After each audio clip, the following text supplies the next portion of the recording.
பெட்டி நெஸ்மித் கிரஹாம் என்பவர் 1951 இந்த ஒயிட்னர் அல்லது கரெக்ஷன் ஃப்ளூட் தவறை திருத்துகின்ற ஒரு திரவம் ஒன்றை கண்டுபிடித்தார். தட்டச்சு செய்யும் போது ஏற்படுகின்ற தவறுகள், கையினால் எழுதும் பொழுது ஏற்படுகின்ற தவறுகளை திருத்துவதற்கு இந்த ஒயிட்னர் இன்று பயன்படுத்தப்படுகிறது. மனிதர் வாழ்வில் பிறப்பினால் ஏற்படும் பாவமாகிய ஜன்ம பாவம், செயல்களினால் ஏற்படுகிற பாவமாகிய கர்ம பாவம், இவை அனைத்தையும் நீக்கி மனிதனை நல்வழிப்படுத்த உலகத்தில் உள்ள எந்த ஒரு திரவத்தினாலும் முடியாது. அதை செய்வதற்கு இறைவன் ஏற்படுத்தி இருக்கின்ற ஒரு திரவம் உண்டு. அதற்கு பெயர்தான் இயேசு கிறிஸ்துவின் ரத்தம் என 1 யோவான் 1:7 உரைக்கிறது.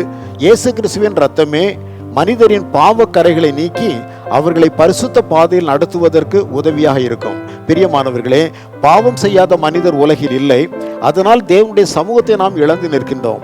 இயேசு கிறிஸ்து தாம் சிந்திய இரத்தத்தினால் மனிதரின் பாவக்கரைகள் நீக்கி தேவனுடன் ஒன்றிணைக்கிறார் என கொலோசியர் 1:20 உரைக்கிறது.